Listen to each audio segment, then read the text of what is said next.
যোজনা এই সুবিধাগুলো বা এই বেনিফিটগুলো তো শুধুমাত্র হিন্দুরা পাচ্ছে এরকম নয়, প্রচুর মুসলিম পরিবার রয়েছে দেশের, মানে যারা নাগরিক তারা এই সুবিধা পেয়ে আসছেন, দীর্ঘদিন ধরে পাচ্ছেন। আমার প্রশ্ন এখানে যে বিজেপি অ্যান্টি মুসলিম এই যে ধারণাটা, এই যে ন্যারেটিভটা তৈরি করা হয়েছে, আমরা দেখতে পাচ্ছি মানে তৃণমূল থেকে শুরু করে কংগ্রেস, অন্যান্য দল, লেফটরা তো ভীষণ রকমভাবে তৈরি করেছে।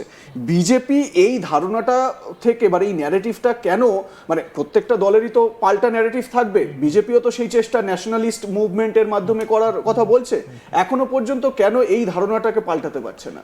চেষ্টা করেছে, তার কারণ আপনি যেই স্কিমসগুলোর কথা বললেন সেগুলো সবার জন্য, কিন্তু বিজেপি পার্টিকুলারলি মাইনরিটিদের জন্য, মুসলিমদের জন্য অনেক কিছু কাজ স্পেশালি করেছে, যেমন শাদি শগুন আছে, অনেক কিছু আছে।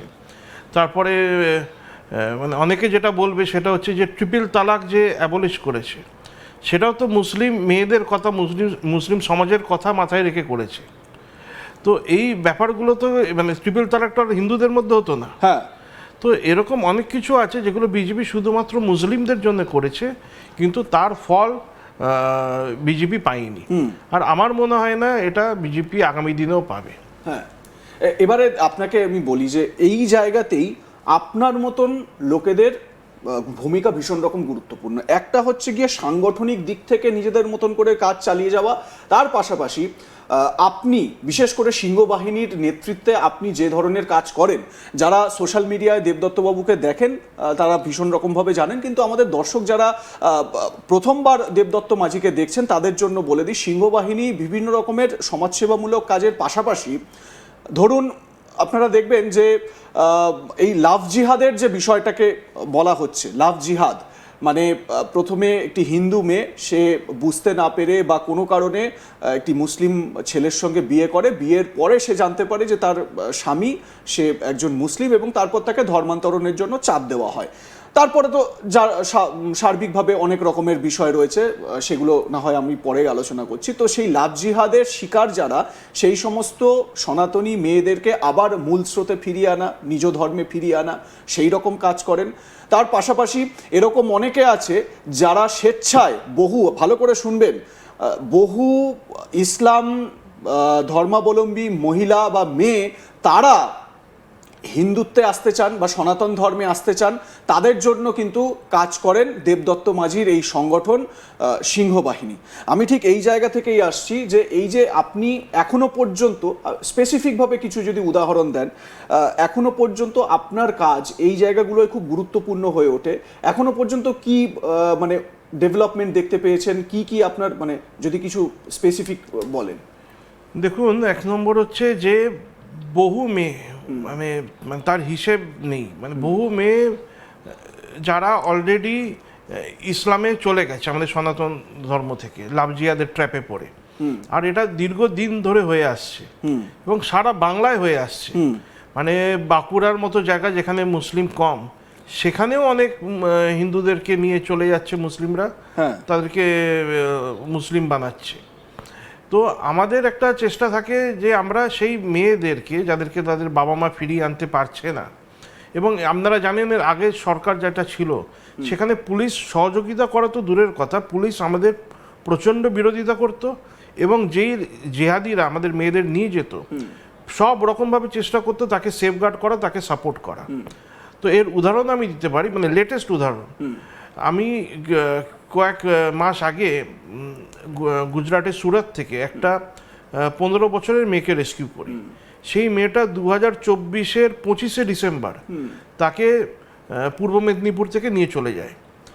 নিয়ে চলে যাবার 4.5 মাস অবধি বাবা মা মেয়েটার ব্যাপারে কিছু জানতে পারে না, কোথায় গেছে, কোনো ফোন কল নেই, কোনো হ্যালো নেই, কিচ্ছু নেই।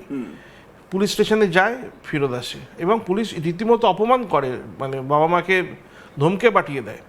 সেই মেয়েকে যখন সুরাত থেকে রেস্কিউ করা হলো মেয়ের পর্যন্ত আমরা পৌঁছতে পারলাম উইথাউট পুলিশ সাপোর্ট, কোনো পুলিশের সাপোর্ট ছিল না। এটা 2025-এর কথা বলছি আমি।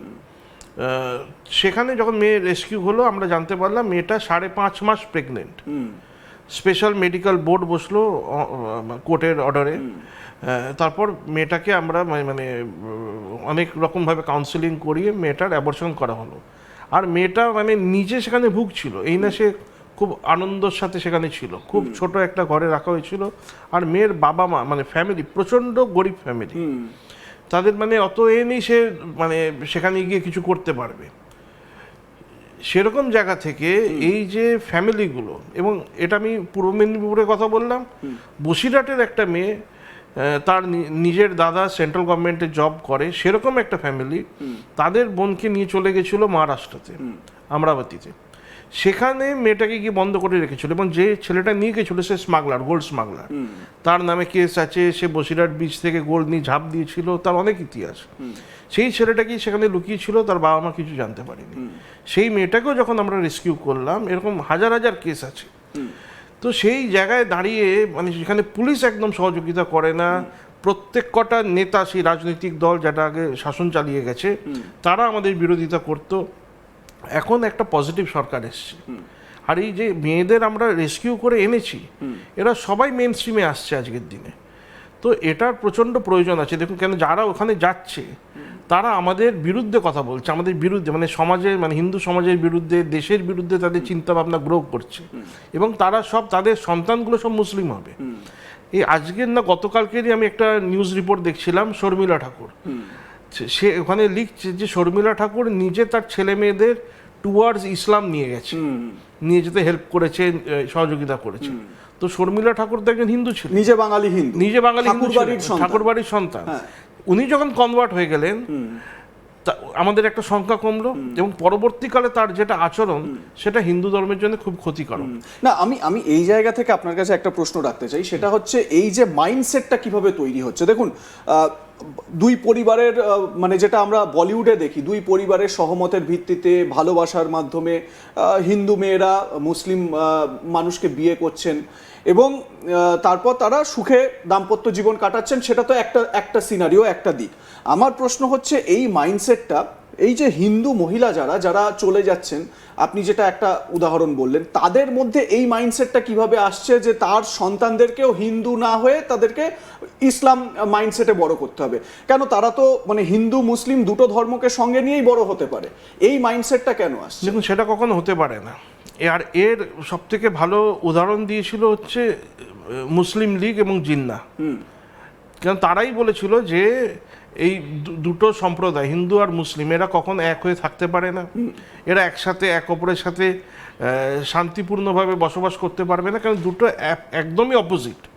যারা মানে বেশ কিছু লোককে আজকে আমি বলতে শুনছি যে ইসলাম হোক আর খ্রিশ্চান হোক, তারা হিন্দু ধর্মেরই কি সনাতনেরই কপি পেস্ট।